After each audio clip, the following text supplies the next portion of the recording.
નમસ્કાર વિદ્યાર્થી મિત્રો, ધોરણ 10 વિષય ગણિતના 16મા લેક્ચરમાં આપ સૌનું સ્વાગત કરું છું.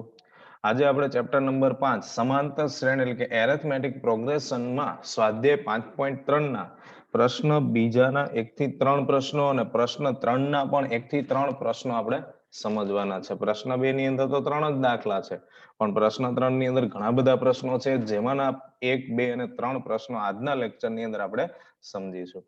તો શરૂ કરીએ આજનો આપણો 16મો લેક્ચર. તો એની અંદર આપણને જણાવવામાં આવે છે પ્રશ્ન 2 ની અંદર કે નીચેના સરવાળા શોધો. સમાંતર શ્રેણીઓ આપેલી છે. તો આપણને સમાંતર શ્રેણી આપેલી છે ને સરવાળો મેળવવાનો છે. તો સરવાળા માટેના SN નું જે સૂત્ર છે, n ના છેદમાં 2 કૌંસમાં 2a પ્લસ n માઇનસ 1 ગુણ્યા d, અને એનું બીજું ટૂંકું પણ સૂત્ર છે. આ સૂત્રમાંથી જે સૂત્ર યોગ્ય બનશે એનો આપણે અહીંયા ઉપયોગ કરીશું. તો શ્રેણી આપેલી છે 7 પ્લસ 10 પૂર્ણાંક 1 ના છેદમાં 2. આ મિશ્ર સંખ્યા કહેવાય, જેને વાંચતા તો આવડતી જ હોય. અને 10 પૂર્ણાંક 1 ના છેદમાં 2 એમ વંચાય. પ્લસ 14 પ્લસ એમ છેલ્લું પદ છે પ્લસ 84. તો આ આપણને એક સમાંતર શ્રેણી આપેલી છે. હવે એનું પ્રથમ પદ તમે જોશો તો કેટલા છે? 7. તો આપણે લખીએ અહીંયા a બરાબર 7, અને એનું અંતિમ પદ એટલે છેલ્લું પદ જેને આપણે an કહીએ છીએ, જે કેટલું છે? 84. ત્યારબાદ એનો તફાવત લઈએ તો તફાવત શું થાય? બીજા પદમાંથી પ્રથમ પદને બાદ કરવું. તો બીજું પદ છે 10 પૂર્ણાંક 1 ના છેદમાં 2 માઇનસ પ્રથમ પદ કેટલું છે? 7. હવે 10 પૂર્ણાંક 1 ના છેદમાં 2 માંથી આપણે 7 ને શું કરવાના હોય છે? માઇનસ. તો આનું પેલા આપણે સાદુરૂપ આપીએ. મિશ્ર સંખ્યામાંથી આપણે એને ફેરવી નાખીએ. 10 દુ 20, 20 ને 1 21. તો 21 ના છેદમાં 2 માઇનસ 7. હવે 2 નો 7 સાથે આપણે શું કરીશું? ગુણાકાર. એટલે 2 સત્તા ને 14. 21 માઇનસ 14 છેદમાં 2. તો 21 માઇનસ 14 કરશો એટલે 7 ના છેદમાં 2. ફરી પાછું સાંભળજો એમનું સાદુરૂપ, કે પહેલા તો આ જે મિશ્ર સંખ્યા આપેલી છે 10 પૂર્ણાંક 1 ના છેદમાં 2, એને હું અપૂર્ણાંકમાં ફેરવી નાખું તો આ 2 નો ગુણાકાર થાય. એટલે 10 દુ 20, 20 ને 1 21. એટલે કેટલા થયા? 21 ના છેદમાં 2, અને અહીંયા માઇનસ 7 તો હતા જ. હવે મારે શું કરવું પડે? લસા લેવો પડે, કારણ કે આની પાસે છેદમાં 2 છે પણ 7 પાસે નથી. તો એનો લસા લઈએ તો 7 દુ 14, અને આખાના છેદમાં 2. તો 21 માઇનસ 14 કરશો એટલે કેટલા આવશે? 7, અને છેદમાં કેટલા છે? 2. તો આ મને મળી ગયો તફાવત. તો મારી પાસે અહીંયા a છે, an છે, d છે. 3 વસ્તુ છે, 4 વસ્તુ હોવી જોઈએ તો સરવાળો મળે. ફરી સાંભળજો, 3 વસ્તુ મારી પાસે હાજર છે, a, an અને d. એમાં આપણી પાસે n નથી. n એટલે આ શ્રેણીમાં 7 થી લઈને 84 સુધીમાં શ્રેણીમાં કેટલા પદ હશે એ પદની સંખ્યા આપણી પાસે નથી. તો સૌ પ્રથમ આપણે પદની સંખ્યા ગોતવી પડે, એટલે n ગોતવો પડે. n મેળવવા માટે આપણે કોનો ઉપયોગ કરીશું? પેલા an ના સૂત્રનો ઉપયોગ કરીશું. તો an નું સૂત્ર તો તમને યાદ જ હશે, આપણે શરૂઆતમાં શીખી ગયા છે. a પ્લસ n માઇનસ 1 ગુણ્યા d, અને એ કેટલું છે? 84. an એટલે n મું પદ કહેવાય, અથવા એને તમે અંતિમ પદ તરીકે પણ ઓળખી શકો છો. હવે આપણી પાસે a ની કિંમત એટલે આપણું પ્રથમ પદ છે 7. n આપણે તો મેળવવાનો છે, અને d ની કિંમત છે 7 ના છેદમાં 2. d ની કિંમત કેટલી છે? 7 ના છેદમાં 2 બરાબર 84. તો a એટલે 7 લખી દઈએ, પ્લસ n માઇનસ 1. d ની કિંમત 7 ના છેદમાં 2 બરાબર 84. હવે આ 7 ને બરાબરની બીજી બાજુ લાવીશ. પ્લસ છે તો કેવું થશે? માઇનસ, કારણ કે મારે n જોઈએ છે. તો પેલા 7 જશે એટલે માઇનસ થશે. તો 7 ના છેદમાં 2 મેં આગળ લખી દીધા છે, બાકી છે બંને ગુણાકારમાં. n માઇનસ 1 બરાબર 84 માઇનસ 7 કરો એટલે 77 થાય. હવે આ બે છેદમાં છે, એને બીજી બાજુ લઈ જાઓ તો અંશમાં જાય, એટલે કે ભાગાકારનો ગુણાકાર અને ગુણાકારનો ભાગાકાર. હવે 77 ભાગ્યા 7 તો તમને બધાને આવડતું જ હોય, 11 સત્તા 77, એટલે કેટલા આવશે? 11. એટલે 11 દુ ને 22, કે આનો ભાગ ઉડાડ્યા એટલે 11 સત્તા 77, એટલે 11 દુ 22. માઇનસ 1 બીજી બાજુ જશે તો કેવા થશે? પ્લસ 1, એટલે 22 ને 1 23. તો n, તો આ શ્રેણીમાં કુલ 23 પદ છે. કેટલા પદ છે બાળકો? 23 પદ. હવે આ 23 પદ માટેનો આપણે શું ગોતવાનો છે? સરવાળો. તો હવે SN નું સૂત્ર બે સૂત્ર છે તો તમે કોઈ પણ સૂત્રનો ઉપયોગ કરી શકો, કારણ કે બીજું સૂત્ર છે એની અંદર an ની જરૂર પડે, તો આપણી પાસે an પણ છે, તો આપણે અહીંયા બેટર છે કે બીજા સૂત્રનો જ ઉપયોગ કરીએ. તો Sn બરાબર n ના છેદમાં 2 કૌંસમાં a પ્લસ an. આ આપણું બીજું અને ટૂંકું સૂત્ર હતું, પણ આ સૂત્રનો ઉપયોગ જ્યારે આપણને શ્રેણીનું અંતિમ પદ આપેલું હોય અથવા તો આપણી પાસે મેળવેલું હોય તો આપણે આ સૂત્રનો ઉપયોગ કરી શકવાના છીએ. તો n ની કિંમત મને મળી ગઈ 23 ના છેદમાં 2 કૌંસમાં 7 પ્લસ an એટલે 84. તો 84 પ્લસ 7 કરશો એટલે 91. તો 23 નો 2 સાથે ભાગ ન ચાલે અને 91 નો પણ 2 સાથે ભાગ ચાલે નહીં. તો સીધો જ આપણે 23 ગુણ્યા 91 કરી દઈએ એટલે 2093 ના છેદમાં 2. તો આપણી જે સમાંતર શ્રેણી આપેલી છે એનો મારે જે સરવાળો જોઈએ છે એ મને મળી ગયો 2093 ના છેદમાં 2. કેટલો થયો? 2093 ના છેદમાં 2. તો આ પ્રકારે આપણે આ પ્રશ્ન 2 ના 3 પ્રશ્નોનું સોલ્યુશન કરવાનું છે. તો બીજા પ્રશ્ન તરફ આગળ વધીએ. તો બીજા પ્રશ્નની આપણને શ્રેણી આપેલી છે 34 પ્લસ 32 પ્લસ 30, એમ છેલ્લું પદ આપેલું છે 10. છેલ્લું પદ કયું છે? 10. તો પ્રથમ પદ 34 અને અંતિમ પદ 10, અને એનો તમે તફાવત મેળવો તો 32 માઇનસ 34, એટલે બીજા પદમાંથી પ્રથમ પદને તમે માઇનસ કરો એટલે કેટલા થયા? 32 માઇનસ 34 એટલે -2, અને છેલ્લું પદ છે 10. હવે છેલ્લું પદ 10 આપ્યું છે તો આપણે એના પરથી પેલા કોને ગોતવાનું હોય છે? n ને, કારણ કે n એટલે શ્રેણીમાં કેટલા પદ છે આપણને ખબર નથી. સેમ આ જ પદ્ધતિથી દાખલો ગણવાનો છે. તો an નું સૂત્ર લઈએ આપણે, a પ્લસ n માઇનસ 1 ગુણ્યા d બરાબર 10, જેમાં a એટલે પ્રથમ પદ 34 છે અને d એટલે -2, બંને કિંમત મૂકી દીધી. હવે આ 34 ને બરાબરની હું બીજી બાજુ લાવીશ, એટલે પ્લસ છે તો કેવું થશે? માઇનસ. એટલે 10 માઇનસ 34 તો કેટલા થાય બાળકો? -24. કેટલા થાય? -24. હવે અહીંયા તમે જોશો તો બંને પાસે, એટલે આ બે પાસે, એટલે આ પદ પણ માઇનસ તો એ દૂર થઈ જાય અને આ પદ પાસેથી માઇનસ નું ચિહ્ન નીકળી જાય, એટલે કેટલા વધે છે? ત્યાં 24 વધે છે. તો હવે આપણી પાસે શું વધ્યું? n-1 બરાબર 24 ના છેદમાં 2.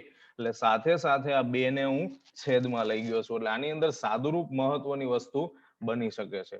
તો 24 ભાગ્યા 2 કરશો એટલે 12 આવશે, અને આ જે એક અહીંયા બરાબરની ડાબી બાજુ લખેલો છે માઇનસ, એને બીજી બાજુ લઈ જાઓ એટલે કેવો થઈ ગયો? પ્લસ. તો 12 ને 1 કેટલા થશે બાળકો? 13. તો n બરાબર મને 13 મળ્યા. કેટલા મળ્યા? 13. તો n ની કિંમત 13 છે. હવે મારે શું ગોતવાનો છે? Sn. શું ગોતવાનો? Sn. તો Sn નું સૂત્ર છે n ના છેદમાં 2 કૌંસમાં a પ્લસ an, જ્યાં n એટલે આપણે કેટલા લેવાના છે? 13. 13 ના છેદમાં 2. પ્રથમ પદ 34 હતું અને અંતિમ પદ 10 છે. 34 ને 10 44. હવે આનો ભાગ ઉડાડો તો 22 દુ 44, એટલે 22 ગુણ્યા 13, એટલે તમને 13 પદનો સરવાળો મળી ગયો 286. તો આ પ્રકારે આ પ્રશ્નની ગણતરી કરવાની છે કે પેલા સૌ પ્રથમ તમારે an એટલે અંતિમ પદ જે આપેલું છે એના પરથી n ની કિંમત તમારે ગોતવાની, અને n મળે ત્યાર પછી Sn ના સૂત્રનો ઉપયોગ કરશો તો તમને એમનો માગેલ સરવાળો મળશે. એટલે આ દાખલાની પદ્ધતિ તમારે યાદ રાખવાની કે જ્યારે આ પ્રકારે સરવાળાથી શ્રેણી જોડેલી હોય ત્યારે તમારી પાસે n નથી હોતો. કોણ નથી હોતું? n. તો સૌ પ્રથમ તમારે શ્રેણીમાં n મેળવવો પડે. તો આ રીતે જ્યારે તમે n મેળવો છો ત્યારે તમે પ્રશ્નનું સોલ્યુશન Sn ના સૂત્રથી મેળવી શકો છો. હવે આગળ વધીએ. તો આપણને ત્યાર પછી ત્રીજા પ્રશ્નની રકમ આપેલી છે -5 પ્લસ -8 પ્લસ -11 પ્લસ, એમ છેલ્લું પદ છે -230. તો પ્રથમ પદ -5 છે અને અંતિમ પદ -230. તફાવત ગોતવો શું કરવાનું બાળકો? બીજા પદમાંથી પ્રથમ પદને બાદ કરવાનું હોય છે. શું કરવાનું હોય છે? બીજા પદમાંથી પ્રથમ પદને બાદ કરવાનું હોય છે. બીજું પદ -8, પછી સૂત્રના માઇનસ આવશે અને પછી આપણી પાસે -5 છે. ફરી સાંભળજો, પેલા -8 લખ્યા, પછી આપણે બાદ કરવાનું એટલે સૂત્રનું માઇનસ લખ્યું અને પછી -5. તો આ માઇનસ માઇનસ કેવા થઈ ગયા? પ્લસ. તો -8 પ્લસ 5 એટલે -3. તો આ મને કોણ મળ્યું છે? તફાવત. એટલે આવા બધા સાદુરૂપમાં ખાસ કાળજીપૂર્વક ધ્યાન આપવાનું બાળકો. તો ડી ની કિંમત આપણી પાસે આવી ગઈ. હવે મારે કોણ જોઈએ? તો કે n જોઈએ. જ્યાં સુધી મારી પાસે n નથી ત્યાં સુધી હું એમનો સરવાળો કોઈ સંજોગે કરી શકવાનો નથી. તો સૌ પ્રથમ હું n મેળવવાનો પ્રયત્ન કરીશ. તો n મેળવવા માટે આપણે an ના સૂત્રનો ઉપયોગ કરવો પડે. જે સૂત્ર છે an બરાબર -230, જેમાં an નું સૂત્ર a પ્લસ n માઇનસ 1 ગુણ્યા d બરાબર -230. એમાં a એટલે -5 આવ્યું અને d એટલે -3 આવ્યું. હવે આ -5 ને બરાબરની બીજી બાજુ મોકલીશ. માઇનસ છે તો એ કેવા થશે? +5. તો -230 +5 એટલે -225.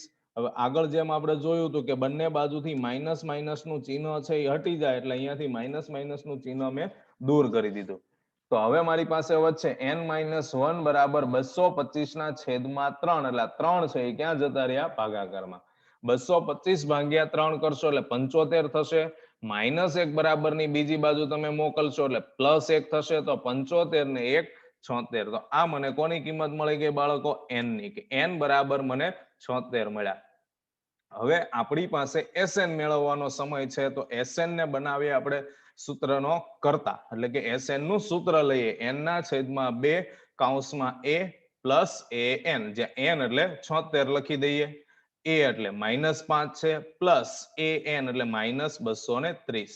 હવે 76 ભાગ્યા તમે 2 કરશો એટલે તમને 38 મળશે, ગુણ્યા આ -5 પ્લસ માઇનસ તો કે માઇનસ થાય એટલે -230.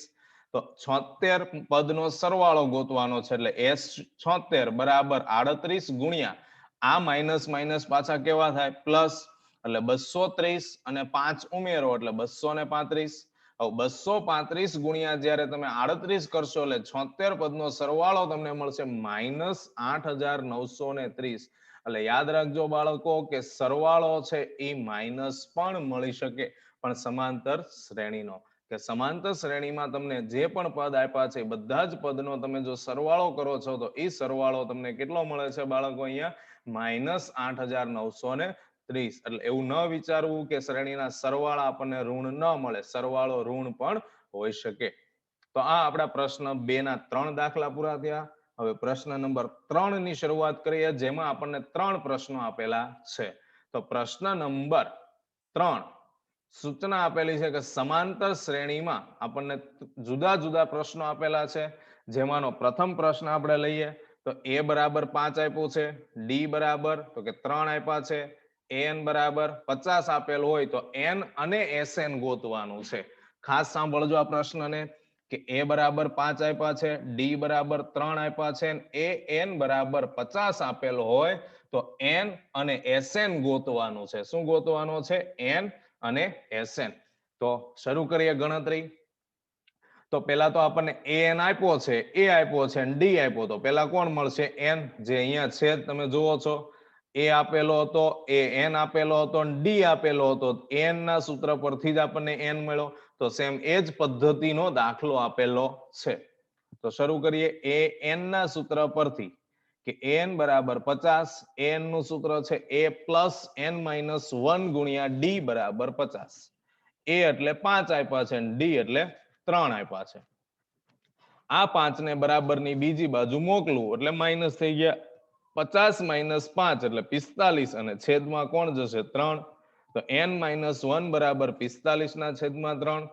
હવે 45 ભાગ્યા 3 કરો તો તમને આવડતું જોઈએ 11 15 તેરી 45. એટલે n-1 બરાબર 15 થાય. તો -1 ને બરાબરની બીજી બાજુ ધકેલો એટલે કેવા થઈ ગયા? +1. તો 15 ને 1 કેટલા થઈ ગયા? 16. તો n મળી ગયો. એટલે આપણે પહેલા પ્રશ્નનો જવાબ મળી ગયો. હવે મારે SN ગોતવું છે. n એટલે 16 મળી ગયા. એટલે SN એટલે કે 16 પદનો સરવાળો ગોતવાનો છે. તો SN ના સૂત્રનો ઉપયોગ કરી n ના છેદમાં 2 કૌંસમાં a પ્લસ an, જ્યાં n એટલે 16 આપેલું છે મૂકી દઈએ, a એટલે 5 અને an એટલે 50.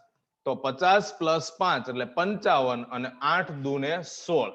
એટલે 8 ગુણ્યા 55 કરશો એટલે અહીંયા બાય મિસ્ટેક 13 લખાયા છે પણ 16 આવશે. કેટલા આવશે બાળકો? 16. તો 16 પદનો સરવાળો છે. અહીંયા જે આ 3 દેખાય છે એ કેટલા છે? 6. એટલે અહીંયા આપણી પાસે 16 પદનો જે સરવાળો માંગ્યો હતો એ આપણને મળી ગયો. કેટલો મળી ગયો? 440. તો આમ આપેલ શ્રેણીના 16 પદનો સરવાળો છે એ મને કેટલો મળ્યો? 440. એટલે n બરાબર 16 મળ્યા અને SN બરાબર 440. તો મારા બંને પ્રશ્નનો આન્સર મને મળ્યો. તો તમે જોશો કે પ્રશ્ન 2 ના 3 દાખલા અને પ્રશ્ન 3 નો પહેલો દાખલો બધા એક સમાન પદ્ધતિએ ગણાય. આની અંદર શું હતું કે શ્રેણી આપેલી હતી, આ બધું આપણે મેળવ્યું. જ્યારે અહીંયા આપણને આ બધા પદ આપેલા છે અને n અને SN મેળવવાનું કીધેલું હતું, બાકી કોઈ ફેરફાર નથી. હવે ત્યાર પછી આપણે આગળ વધીએ પ્રશ્ન નંબર 3 ના બીજા દાખલા તરફ, કે જેમાં a બરાબર 7 આપેલું છે, a 13 બરાબર 35, તો d અને s 13. તો અહીંયા તમે જોશો તો બે જ કિંમત આપેલી તમને દેખાય, પણ ખરેખર વાસ્તવિકતામાં 3 કિંમત આપણી પાસે હાજર છે. હું તમને સમજાવું છું કઈ રીતે. કે તમારી પાસે a અને a13 તો તમને દેખાય છે, પણ આ 13 છે એ કોની કિંમત થશે બાળકો? તો તમને સમજાતું હોય તો તમે કહી શકો કે આ 13 છે એ n ગણાય. કોણ ગણાય? n. તો n ની કિંમત મારી પાસે 13 છે. કેટલી છે? 13. તો મારી પાસે 3 પદ આપેલા છે અને d મારે ગોતવાનો છે. તો a બરાબર 7 થયા, a13 બરાબર 35, d ગોતવાનો અને s13 એટલે 13 પદનો સરવાળો ગોતવાનો છે. તો a13 નો હું ઉપયોગ કરીશ. તો a13 એટલે a + 12d કહેવાય. આપણે અગાઉ આ ટૂંકી રીત શીખી ગયા છે કે n - 1 ગુણ્યા d હોય તો n એટલે 13, 13 - 1 એટલે કેટલા થઈ ગયા? 12 થઈ ગયા. આપણું સૂત્ર શું આવે લીગલ? a + n - 1 ગુણ્યા d. જ્યાં n એટલે 13 મૂકશો, 13 - 1 એટલે કેટલા થઈ ગયા? 12. હવે a મને આપ્યો છે 7 અને d મારે મેળવવાનો છે, તો હું a ની કિંમત 7 લખી દીધી. હવે આ 7 ને હું બરાબરની બીજી બાજુ મોકલું, પ્લસ છે તો કેવું થશે? માઇનસ. એટલે 12d બરાબર 35 - 7. તો 35 - 7 તમે કરો એટલે કેટલા મળે? 28 અને છેદમાં 12 ગયા. 28 ભાગ્યા 12 કરો, 12 ના ઘડિયામાં 28 ના આવે, પણ એના તમે ભાગ ઉડાડી શકો. 7 ચોક 28 અને 3 ચોક 12 એટલે 7 ના છેદમાં 3. કે અહીંયા 4 4 છે એ બંને ઉપર નીચે અંશમાંથી દૂર થઈ ગયા. તો આ આપણે મેળવો d. કોણ મેળવો છે બાળકો? d. હવે મારે ગોતવાનો છે s13.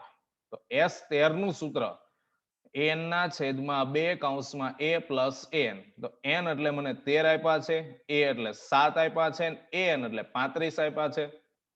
તો 35 n એટલે an એટલે a13 ગણાય, a13 એટલે 35 છે. તો 35 + 7 કરો એટલે 42 અને આ 13 ના છેદમાં 2. આનો તમે ભાગ ઉડાડી શકો. 21 દુ 42 થાય, 21 દુ 42 એટલે 13 ગુણ્યા 21 વધે. અહીંયા 42 છે, 21 દુ 42 થાય એટલે બબે દૂર થઈ ગયા. 13 ગુણ્યા 21 એટલે 13 પદનો સરવાળો મને મળ્યો 273. તો મારી પાસે d અને s13 માંગેલો હતો, જે બંનેના આન્સર મને મળ્યા. કે પેલા મારે an વાળા સૂત્રનો ઉપયોગ કર્યો એટલે મને d ની કિંમત મળી, અને d ની કિંમત મળ્યા પછી મને 13 પદનો સરવાળો માંગ્યો તો એ 273 મળ્યો છે. હવે એમના ત્રીજા પ્રશ્ન તરફ આગળ જોઈએ. તો ત્રીજા પ્રશ્નની રકમ કીધી છે a12 બરાબર 37, d બરાબર 3 આપેલ હોય તો a અને s12 શોધો. તો બીજા અને ત્રીજા પ્રશ્નમાં માત્ર એક જ વસ્તુનો ફેરફાર થયો કે અહીંયા a આપેલો હતો ને d ગોત્યો. અહીંયા d આપેલો છે ને a ગોતવાનો છે. એટલે n બરાબર તમે જોઈ શકો છો કેટલા થઈ ગયા? 12. તો માત્ર એક જ પદનો ફરક છે, પણ ગણતરી સેમ થશે, કોઈ ફેરફાર થશે નહીં. બરોબર છે. ખાલી અહીંયા આપણે d ને સૂત્રનો કરતા બનાવીને એની કિંમત ગોતી, તો આમાં આપણે a ને સૂત્રનો કરતા બનાવી અને એની કિંમત ગોતીશું. તો a12 37 આપ્યો, d બરાબર 3 આપેલા છે, a ગોતવાનો અને s12 એટલે કે 12 પદનો સરવાળો ગોતવાનો છે. તો a12 બરાબર 37. તો એમનું ટૂંકું સૂત્ર તમે વિચારો તો શું થાય? તમને આવડે છે હવે કે a12 જેમ અહીંયા a13 એટલે a + 12d થયું, એમ a12 એટલે શું થાય? તો કે a + 11d બરાબર 37. જેમાં d ની કિંમત મારી પાસે છે, કેટલી છે? તો કે 3. તો હું d ના સ્થાન પર 3 મૂકી દઈશ. તો 11 ગુણ્યા 3 થાય, કારણ કે 11 અને d નો ગુણાકાર, તો 11 ગુણ્યા 3 એટલે 33. એ 33 બરાબરની બીજી બાજુ જશે તો કેવા થશે? માઇનસ. તો a બરાબર +33 છે, માઇનસ થાય એટલે 37 - 33 એટલે a બરાબર 4 મળ્યા. કેટલા મળ્યા? 4. હવે આ એ ની કિંમત મારે ક્યાં મૂકવાની? તો કે S12 જે મેળવવાનો છે એમાં હું એનો ઉપયોગ કરીશ. તો Sn નું સૂત્ર n ના છેદમાં 2 કૌંસમાં a plus n, જ્યાં n એટલે આપણને ખબર છે કેટલા છે 12, તો n ના સ્થાન પર 12 લખ્યા. એ આપણે મેળવી લીધો 4 અને an તો ઓલરેડી રકમમાં 12મું પદ આપણને 37 આપેલું હતું. તો 12 ભાગ્યા 2 કરશો એટલે 6 થશે અને 37 પ્લસ 4 એટલે 41 ગુણ્યા 6 કરશો એટલે તમને 12 પદનો સરવાળો 246 મળે. કેટલો મળે? 246. તો આમ આ પ્રશ્નની અંદર આપણને જે સૂચના આપેલી હતી એમાંથી આપણે પેલા an વાળા સૂત્રનો ઉપયોગ કરીને a ગોઈતો 4 અને એની કિંમત આપણને જે S12 મેળવવા માટે કીધું હતું તો એ આપણે મેળવો 246. તો આ રીતે આપણે દરેક પ્રશ્નનું સોલ્યુશન જો સમજી વિચારીને તમે કરશો તો તમને જરૂરથી મળશે. કારણ કે આપણી પાસે ખૂબ જ ટૂંકા સૂત્ર અને ખૂબ જ થોડા એવા સૂત્રો છે. એક an વાળું સૂત્ર આવે, Sn વાળું સૂત્ર આવે. બસ આ બે સૂત્રો ઉપરથી જ તમારે પ્રશ્નોની ગણતરી કરવાની રહેતી હોય છે. તો ખાસ કાળજીપૂર્વક પ્રશ્નને સમજવાનો પેલા પ્રયત્ન કરવાનો તમારે, એટલે તમે સરળતાથી એમનું કામ કરી શકો છો. તો આજનો લેક્ચર છે આપણે અહીંયા પૂર્ણ કરીએ છીએ. ફરી પાછા નવા લેક્ચરની અંદર નવા ટોપિક સાથે મુલાકાત કરીશું. ત્યાં સુધી દરેક બાળકોને મારા જય શ્રી કૃષ્ણ. ખૂબ ખૂબ આભાર.